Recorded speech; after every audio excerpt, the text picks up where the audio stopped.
mag-share ka sa crowd. It's my very, very first time, of course. At ito po, pinaghandaan ko for 3 years. Pinangarap ko po talaga to. Sinulat ko na po yung script. Kaya lang sa sobrang haba, hindi ko na binitbit kasi baka hindi po tayo matapos.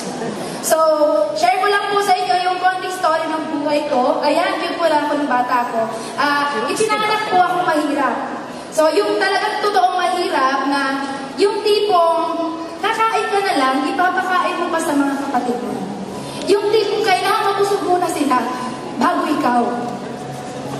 Maaga po kasi nag-separate yung parents ko kasi siguro 8 na kami magkakapatid. Sa kanila na-realize na hindi nila mahal yung isa't isa.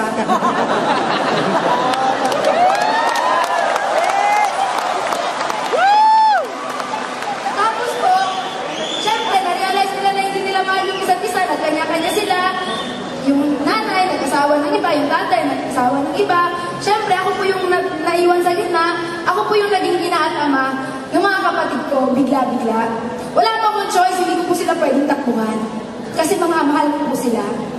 So, nung nag-guided po ako, nangarap din po ako na sana isang araw, hindi ganito, yung mabuhay naman tayo na kumain tayo ng maayos. Then, one time, binigay ni God yung opportunity na makapag-abroad ako sa maling paraan. Kung yung mga OFW, nag-abroad for contract na mga 3 years, ganun-ganon, kontrata din po ako sa Japan. Marriage contract nga lang. Renewable. No? Magpapalit ka ng asawa. Ganun po yung nangyari sa akin. It's a very big sacrifice kasi kailangan kong lunukin ko ano yung lahat ng pwede kong lunukin para sa pamilya ko. Para sa mga kapatid ko. Then sabi ko dati, I was 18 years old that time, pumunta ako ng Japan. Sabi ko, yes, ito na to. Pangarap na bahay, sasakyan, savings, makukuha ko dito. Kailangan mag-26 years old na ako. Meron na ako lahat niyan. Kaya lang nung 26 years old na ako, nangyari guys, wala lahat yun. Parang, ano nangyari pagharap ko sa salamin? Rosie, tumatanda ka na, pumapangit ka pa. Gusto mo ba yan?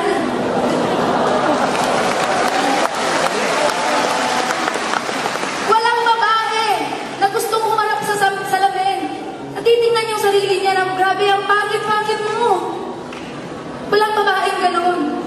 Then that time, sabi ko, kakapanganak ko pa lang nung youngest ko, 3 months at that time, sabi ko, God, Ama, hingi naman ang opportunity, ginawa ko na lahat.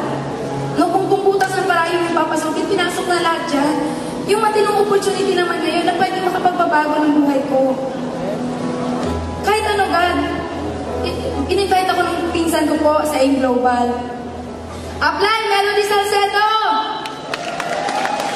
Kaya lang po, nakakatawa nung in-invite niya po ako, hindi pa ako naniwala. Kasi po yung pinsan ko, kilala ko po siya since childhood. Sabay po kami lumaki. 3 araw lang po ang pagitan namin nung pinanganak kami. Kaya alam ko kung sino siya, kilala ko siya. Alam ko na kung siya ang nandito sa harap ninyo ngayon, hinimatay na siya. Ganon ka mahiyain yung pinsan ko.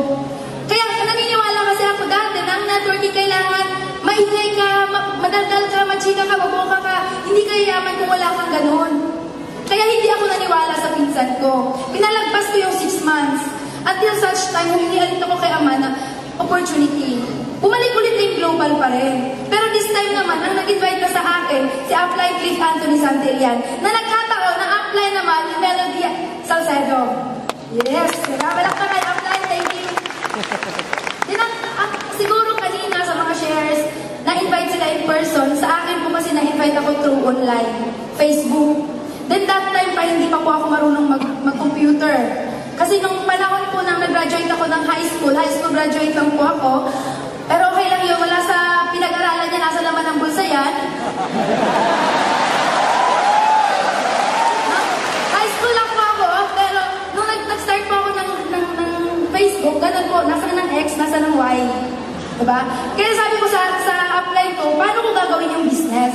Sabi niya sa akin, Rosie, kung paano kitang in-invite, ganun lang din yung gagawin natin.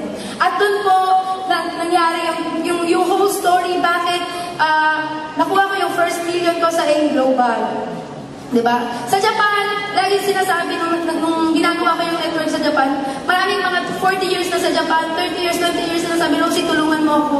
Tulungan mo akong gawin yung business. Kasi gusto ko nang umuwi sa Pilipinas for good. Samantala, Pilipinas, nung umuwi ako last April, sabi, mga kabataan, ate, tulungan mo naman ako. Tulungan mo ako makahanap ng hapon, puntang Japan. Kasi gusto kong mag-abroad. Gusto kong maiawan yung pamilya ko sa kahirapan.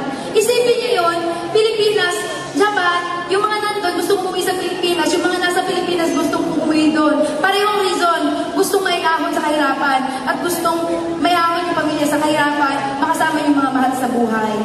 Diba? Pera yung nagahati sa dalawang bansa. Pera yung naglalayo sa pamilya. Diba? Yung magulang sa anak, kapatid sa kapatid. Akala ng iba, OFW, bayani. O, pagpalagay na natin, oo, yes. Marami na tutulungan yung mga OFW. Pero yung mga OFW, marami din pamilyang sinira. Mga anak na nagkaanak na lang din nang wala yung mga magulang. Diba? Guys, eto lang po yung nagpagising sa akin. Sa lahat sasabihin ko po sa inyo. Ngayon na, last na to, promise. Bigyan niyo yung mga sarili ninyo ng 5 seconds. 5 seconds para tanongin yung sarili ninyo. Kung yun bang mga buhay na meron kayo ngayon, yung buhay na tinitirhan ninyo ngayon, yan ba yung buhay na gusto ninyo? Kasi kung yan ang buhay na gusto ninyo, ituloy nyo yan.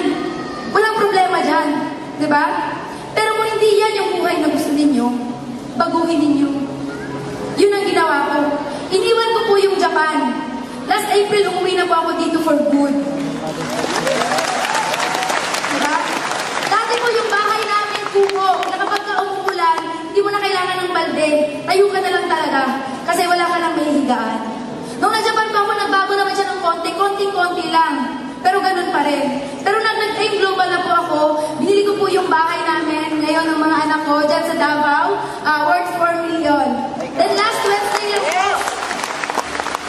Sabi ko, hahataw muna ako. After yung bahay, sabi ko, hahataw muna ako talaga. Mga 6 months pa bago ako maglalabas ng sasakyan. Kaya lang sabi ko, paano ako makakahataw sa buong Mindanao kung wala akong sasakyan? Last Wednesday po, hindi sinasadyang na ilabas ko po yung Ford Everest ko. Kulay red, parang maganda. Thank you so much. Sana may natutunan kayo sa mga sinabi ko. And of course, Amon Dragon! Mga Dragon! Thank you so much sa suporta sa grupo. Upline Alburo family, thank you so much. At lalong-lalo na sa aking mga international partners from Hong Kong, Riyadh, Singapore, Cyprus, Canada, at lahat-lahat na. Thank you po. Maraming salamat.